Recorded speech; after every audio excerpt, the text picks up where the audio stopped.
So I took my road trip to Kettering, and it was fairly pleasant most of the way. Google Maps enabled me to find my way to Flint fairly easily. I've driven past and through Flint many times in my life.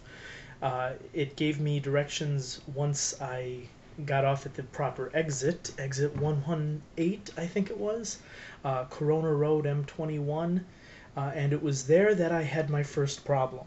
Now, the directions that I had said to take a left turn onto Corona East toward Owasso. Now, that is exactly what it said. It said left turn east toward Owasso. Now, from the direction that I exited to head to Owasso, I had to make a right turn, so I was forced to choose between the two. And of course, if there are two choices, I always choose the wrong one first. So I headed toward Owasso, way away from where I ought to have been. And it took probably 10 or 15 minutes before I finally admitted to myself that I was going in the wrong direction. So I spent maybe 30 or 40 minutes lost going in the wrong direction.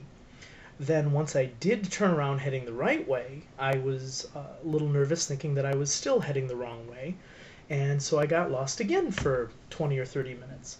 The positive side of this is, of course, when you're lost, you get to see a lot of things that you would not have otherwise seen.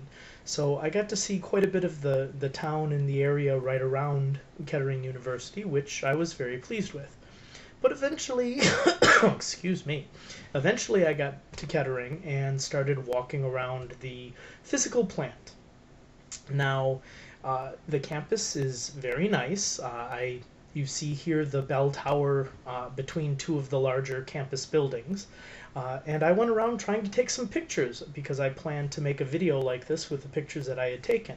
But I had discovered that I had removed my memory card from my digital camera, and so I had only the internal memory of the digital camera. Fine. I go to a local Rite Aid, which was not too far away, and I purchased a new video card for my camera, which did not work. And so I tried returning it, and the lady accepted it and gave me a different type of video card, and that one did not work. So I just kept that one. I realized it was my camera, not the video card, so I purchased a different card, and that one also did not work. And it was at that point that I realized I was going to have to make do with my camera's internal memory, which unfortunately only held about 12 or 15 pictures. So I had to make do with many fewer pictures than I had intended to take for this particular little road trip. So I took the road trip and I looked around and I had this plan and plot in mind. I had discussed in the past the burying treasure for my grandchildren, and I think I probably need a dry run to see how that works. And so, because the Kettering campus was closed and there was no one around, there is a little something for you buried somewhere on Kettering's campus. So, what will follow will be directions to find the buried treasure. Now, I don't know when and how you'll be able to check for it, and I'm not even sure if it'll be there by the time you arrive at school. But hopefully things will not have changed significantly in the next few months or however long it is before it's found. And if you don't find it, somebody else will find it and get a chuckle out of it. Now, first of all, this is what it looks like. It is just a little package that has been sealed with duct tape. I put my sunglasses with it to give you an idea of the size. No, I'm not going to tell you exactly what's in it. Doesn't really matter what's in it. It's just supposed to be buried treasure. So I hope, despite the fact that it's not going to be gold doubloons and jewels and gems and things, that you'll still get some enjoyment from what you find there. So here's the thing. Now, I did not get to take pictures of everything on campus like I had wanted, and so we'll have to go with a physical description. You begin at the bell tower. The bell tower that's pictured here. Now, the bell tower is right next to a street, University Avenue, I believe.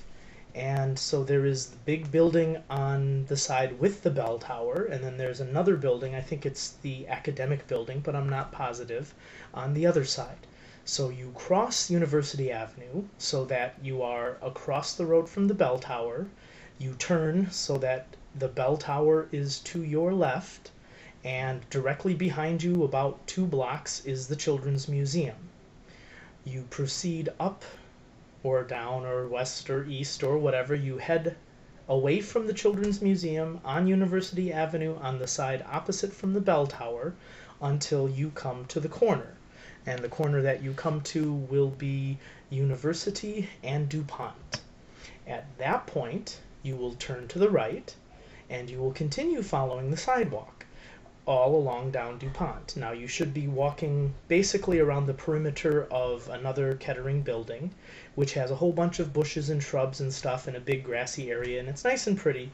And off on your left, you'll see the university housing where you can rent, I guess, the whole houses.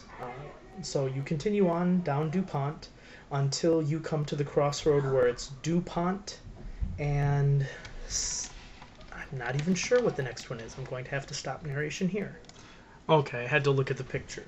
So you take DuPont until you come to the crossroads of DuPont and Cartier. Now, Cartier is not a full crossroad, it's a T-cross. But you're going to be standing on the sidewalk with your back to Cartier, and you're going to be facing in toward the building. And what you should see is this face of the building. Now, off to your left, there will be parking lot number 2, faculty lot. To your right will be a big grassy area and lots of bushes, but this will be the end of the bush line. Now, when I was there, on this wall, there was a little gap in the hedges. There were 2 bushes, and then a gap, and then 4 more bushes. And so I made use of the gap and stepped in between, and I went to my right. So you go into the hedges, you go to the wall, you turn to your right, and you work your way behind there to the second shrub. So you step in, there are 2 shrubs on your left, 4 shrubs on your right. Right next to the second shrub, between the wall and the second shrub, I put a little duct tape X to mark the spot. Now, there was about 2 inches of leaves and other matter there, and so I pulled that aside and I dug a hole and I placed the object into the hole. I covered it up with the dirt, and then I put the leaves and everything back over top, and so it looks like this. It looks fairly undisturbed. Now, I'm not positive that the duct tape will still be there by the time you're looking, and so you still, if you draw a straight line from the trunk of the second shrub back, and if you pull that the leaves away, you should see some disturbed dirt. I didn't pack it in very tightly, and so after a few rains, it's probably even going to be sunken in a bit. It's only about 8 or 10 inches below the surface, possibly not even that, so it shouldn't take very much to dig down to that. I used a hand trowel that I had purchased at the drugstore nearby, and so it's right there. X marks the spot. If you find it, I would like to hear that you found it and what you thought. If you don't find it, if it's no longer there, well then somebody must have seen this video and figured out where it was before you. That's the whole problem with pirate treasure. I love you, Cheyenne. Have a wonderful summer.